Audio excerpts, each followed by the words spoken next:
Hello, friends. Good afternoon, and welcome to the Open View News, Jammu City. I am Advocate Arvind Kumar and founding editor, the Open View News, Jammu City. Judiciary is not above law.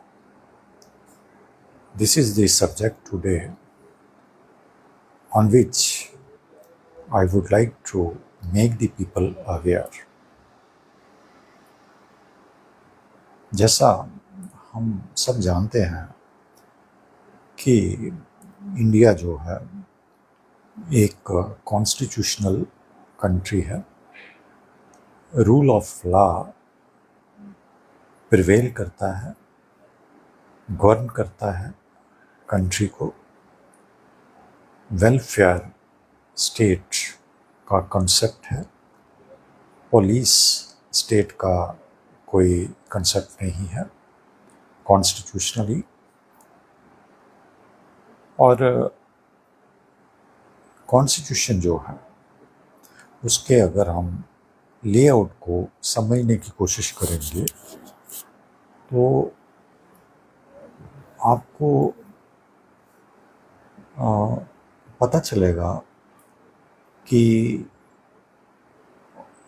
कौन कौन से important organs हैं जो हमारी country को govern करने में सहायता करते हैं।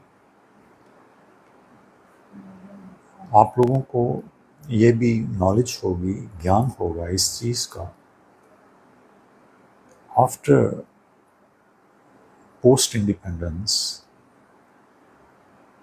एक कॉन्स्टिट्यूएंट असेंबली बनी थी जिसके चेयरमैन डॉक्टर अंबेडकर, भीमराव अंबेडकर जी थे, और जिनका काम था कॉन्स्टिट्यूशन, संविधान का निर्माण करना। कॉन्स्टिट्यूशन में आफ्टर लॉन्ग डिबेट्स जन्म हुआ हमारे एक बहुत सेक्रोसेंट सेक्रेड डॉक्यूमेंट का, जिसको हम आज कॉन्स्टिट्यूशन के नाम से जानते हैं।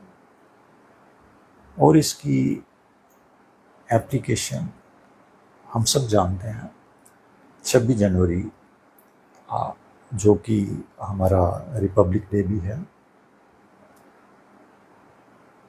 1950 को इसकी एप्लीकेशन हमारे मुल्क में हुई। और हमारा जो मुल्क है वो एक कॉन्स्टिट्यूशनल डेमोक्रेसी, एक रिपब्लिक जो है वो बन गया। अब अगर हम इसके लेआउट की बात करें, कॉन्स्टिट्यूशन के लेआउट की, मैं कॉन्स्टिट्यूशन के ऊपर फोकस इसलिए करता हूँ कि अगर हमारे लोग जो हैं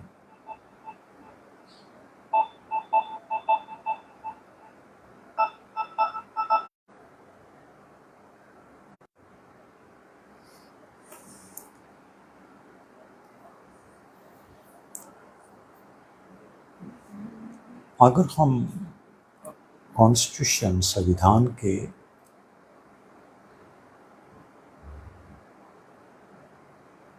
लेआउट की बात करेंगे तो हम सब जानते हैं कि 3 बहुत इम्पोर्टेंट ऑर्गन्स हैं हमारे कॉन्स्टिट्यूशन के, जिसमें सबसे पहले पार्लियामेंट है, लेजिस्लेचर जिसको हम बोलते हैं, दूसरा एग्जीक्यूटिव है, और तीसरा जो है वो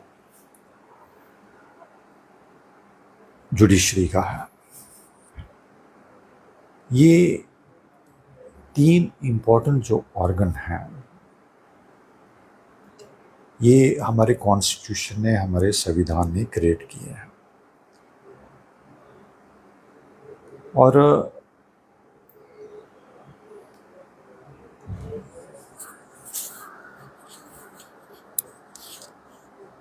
और तीनों अंगों के अलग अलग जो हैं वो फंक्शंस हैं। और सेपरेशन ऑफ पावर्स का कंसेप्ट है, लेकिन system of checks and balances is there. ये एक दूसरे के ऊपर नज़र भी रखते हैं। आज मैं एग्जीक्यूटिव की बात नहीं करूँगा और ना ही मैं लेजिस्लेचर की बात करूँगा। मेरा पर्टिकुलर सब्जेक्ट है judiciary is not above law.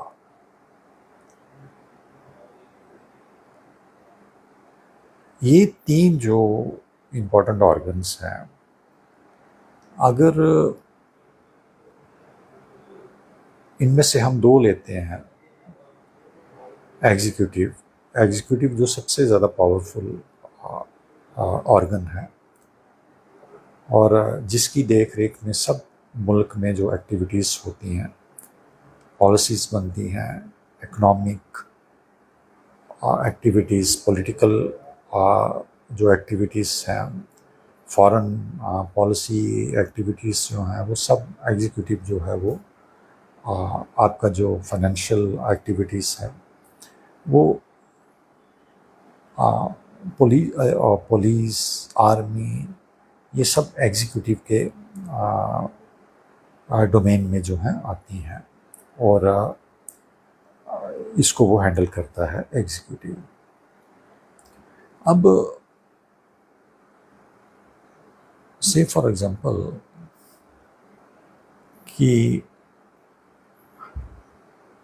कोई जज है, चाहे वो सुप्रीम कोर्ट का हो, हाई कोर्ट का हो या डिस्ट्रिक्ट जुडिशरी का हो, वो क्या आपके मुताबिक वो लॉ से ऊपर है? To answer to this is no. No judge, whether he is a judge of Supreme Court, High Court or District Judiciary, is above rule of law. Every citizen, every subject is subject to the rule of law. अगर वो कोई misbehave करते हैं, incapacitate होते हैं, तो इनको भी जो है रिमूव किया जाता है, निकाल दिया जाता है अगर वो चीज़ इनके खिलाफ साबित हो जाती है। तो ये कहना कि जज is above law, this is misconception amongst people. The reason for it is that majority of the population in this country is illiterate and having no knowledge regarding their constitution.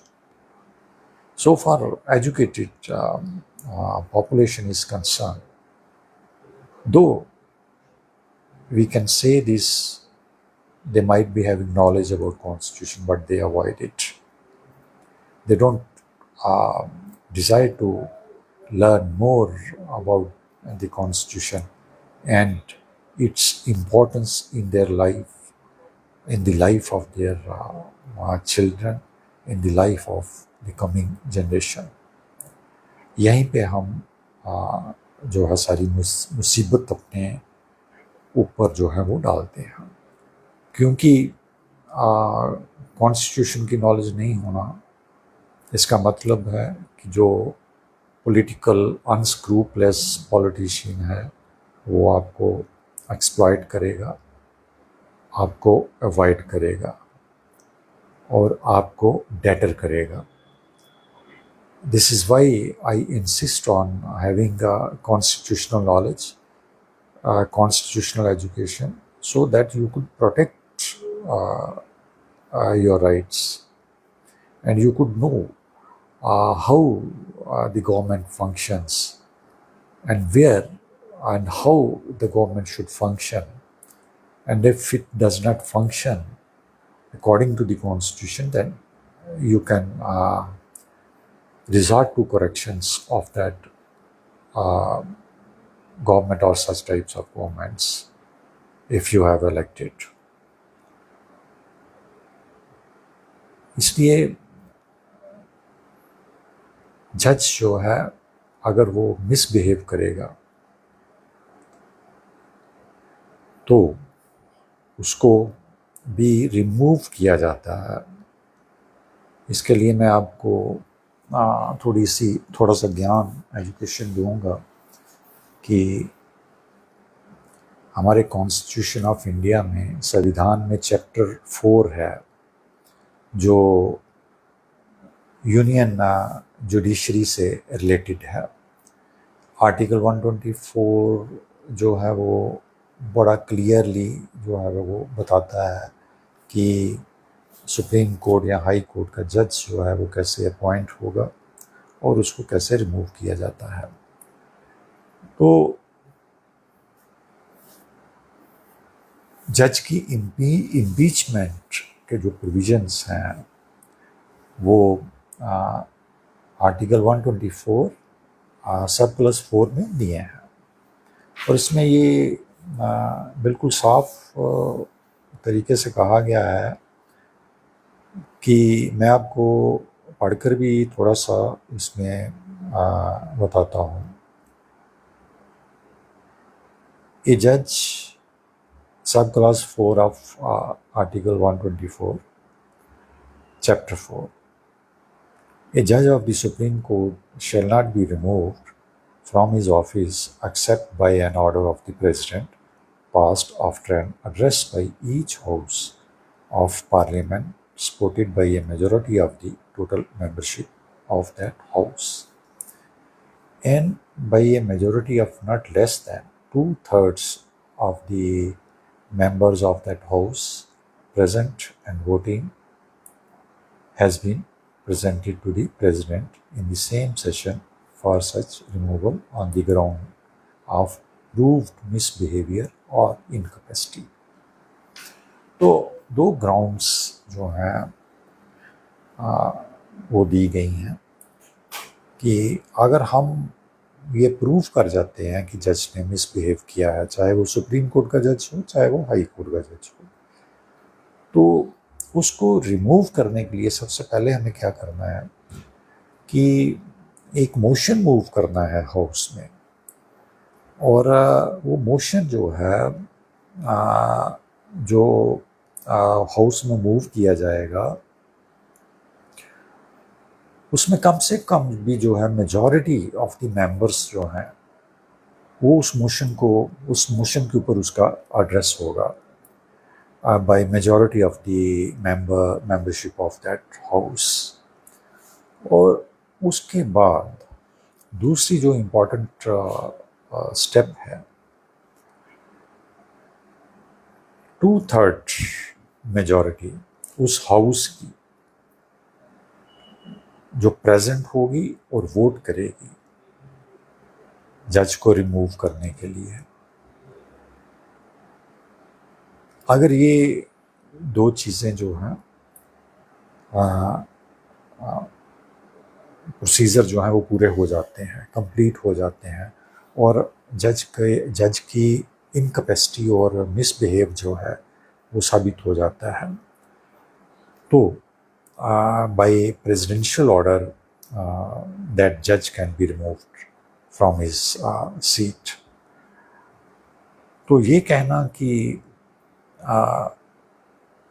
जज जो है वो कोई कानून से ऊपर होता है, ऐसा नहीं है। हर कोई सब्जेक्ट जो है, हर कोई कंट्री का जो बंदा है, जो रहने वाला है, जो उस टेरिटरी में आपकी कंट्री की टेरिटरी में घूम रहा है, चाहे वो कोई बाहर का हो या कहीं का भी हो, वो everyone is subject to the rule of that country, of your country, prevalent at that point of time। और similar is true with the judges, with the ministers, prime ministers, MPs, member parliaments, chief ministers, governors, president,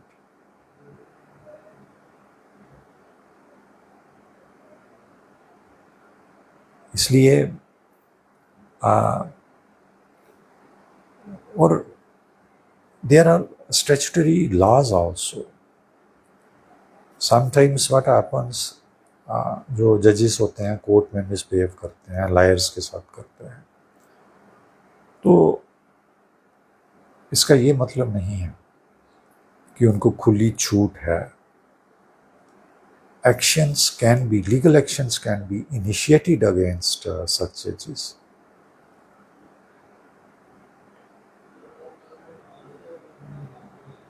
क्योंकि bar and bench both are complementary and supplementary and complementary to each other. Bar without bench नहीं चल सकती और bench without बार नहीं चल सकता. This is why we say that this is supplementary and complementary to each other. So, a judge, whether he is of High Court or Supreme Court, can be removed if it is proved that he has misbehaved or he has become incapacitated. The procedure is clearly laid down under Article 124 of the Constitution of India. तो ये मैं एक जानकारी आप लोगों को देना चाहता था. I hope you would like this and you will comment this. Thank you very much.